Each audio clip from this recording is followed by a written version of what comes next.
Hello my pouring friends. Can you hear how raining it is? It's so heavy, so there'll be no sound in this next video. I am going to be using Candy Coat. I haven't used it. Ooh, thunderstorms and lightning. I haven't used it in ages. I've just been so busy exploring many other mediums and fulfilling other projects. So I've recently had a few inquiries on what is the best way to use Candy Coat, and when I was using it more regularly, I found that I did actually need to bring it up to consistency with a bit of water, and I'm going to show us how to do this now. It will all be in silence. I might put a little bit of music on because you won't be able to hear me, but you'll be able to see the whole process. Enjoy it. I'm going to be doing a piece of work on a 20 by 16 canvas, and it's going to be in shades of pink.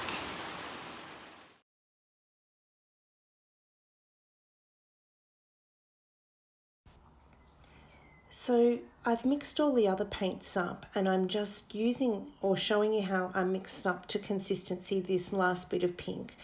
You can see how thick the Candy Coat is going into the cup, and how I just add water and mix. And I do it until I've got my right consistency. I make sure that I scrape the sides of the cup quite well and the bottom of the cup quite well, because it can be sneaky and not blend straight away like all paints. So I'm giving it a good mix, and as you can see in a moment, it looks quite good.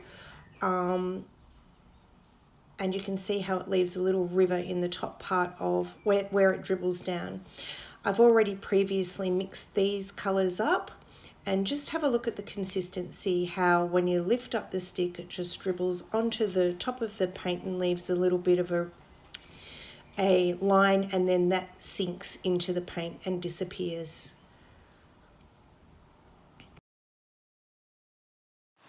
Wow, it's still really pouring down. I'm just going to set my canvas up and let's get creating.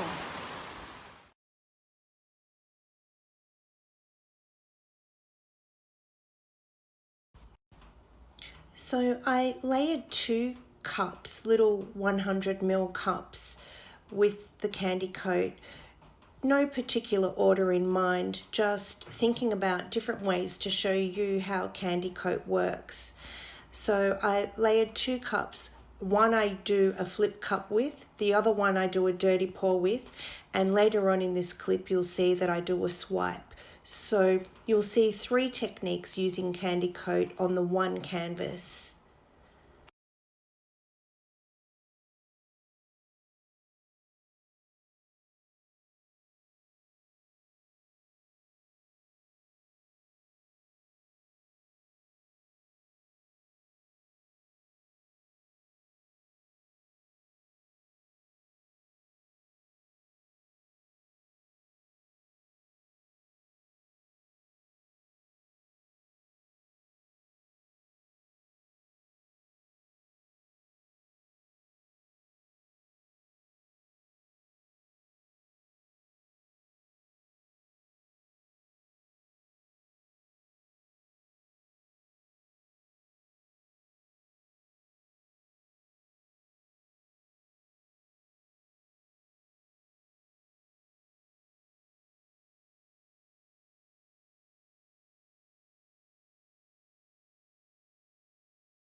Laying out my paints now, ready to do a swipe upward, and as you can see previously, I've just flipped my cup and left it in the corner, and the paint is in that cup now, settling to the bottom and ready to be flipped over. I use the white as the swiping colour, and you'll see how I pull that across ever so gently, not making sure I don't pull the paint off the canvas, just allowing the cardboard to sit along the top of the white and pulling it slowly, quite controlled, downwards that way.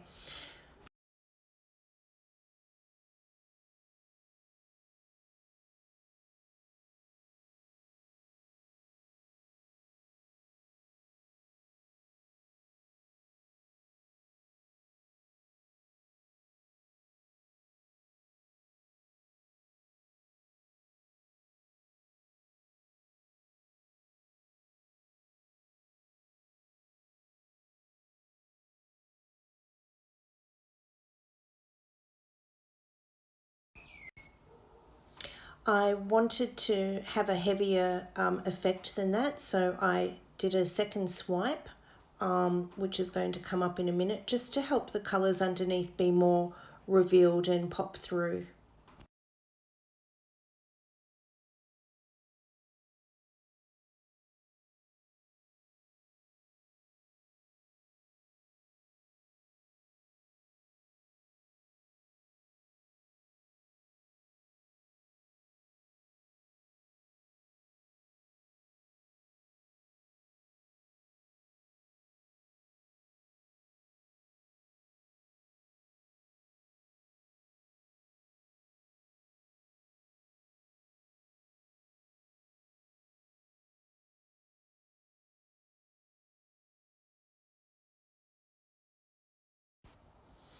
I'm using my torch just gently to remove a couple of air bubbles. There were hardly any there.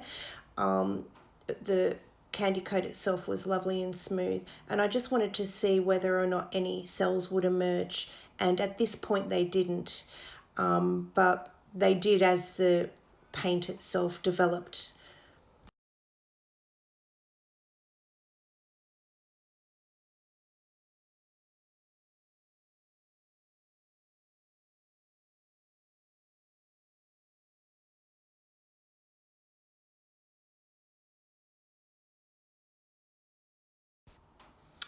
I just gently tipping the canvas to help encourage the paint to come across to all areas, and yeah, I was pretty happy with this, and when you see the close-up you'll see the gorgeous patterns that emerged using this style, which is called a flip cup.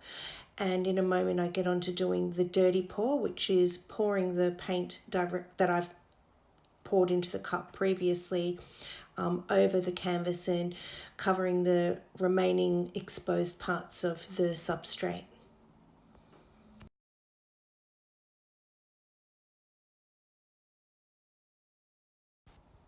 I noticed a blob, which is what I'm removing now. It was actually a little bit of cardboard that popped out of the Candy Coat lid. It's my own fault. I should have made sure that that was removed earlier. Anyway, the interesting part of this was that, see where I pull it out, the Candy Coat self levels back, and in about 5 minutes you wouldn't even know that I drew that out of the mixture.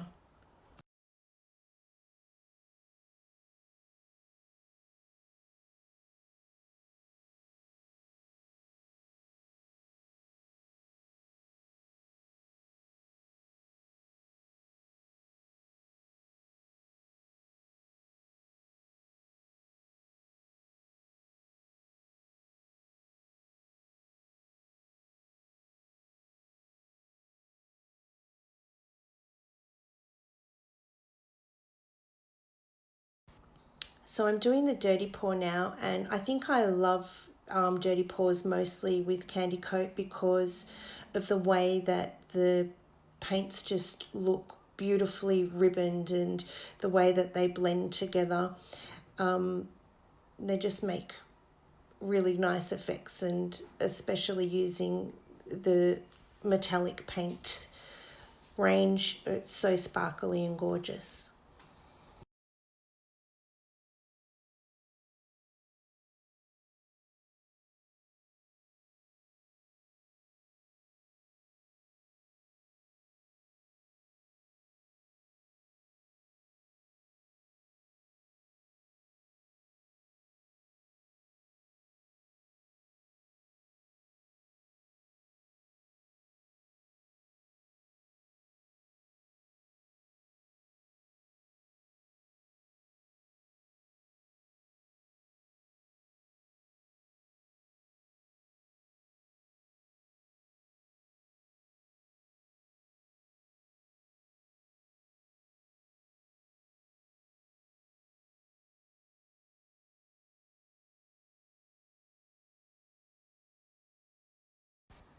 And now I'm using up the last part of the paint, deciding where I'm going to just create some features, and then tilting and stretching and pouring just to make sure my whole canvas is covered, including the sides.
And now bringing you down for a close-up look at what I've done. These are the dirty pour features, and here you can see the beautiful depth that the Candy Coat Resin offers.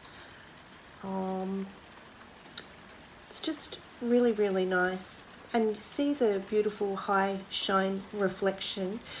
When I show you this painting dry, you'll see that it does stay very, very high gloss.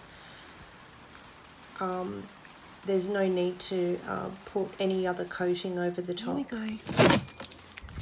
Unfortunately, I had it on an angle and so much slid off, and I'm really annoyed because part of this experiment was to show how this can dry without cracking. But look at the beautiful shine. That's dry. Here's still a little bit wet, but here is dry. Can you see the difference in the reflection? It smells nice in here. Candy Coat always smells so nice. But it's a beautiful piece regardless. I'm sad so much of it moved because it was looking really fabulous and sensational. I am going to do some more work on it, and this will be my background coat. So I'll get this video up to help those of you who are wanting to know a different kind of consistency or how much you can water your candy coat down. Just make sure that you don't do what I've done and keep your paintings level when you're drying them, so you don't lose all that beautiful delicious patterns and feel sad and all that. But yeah, go candy coat.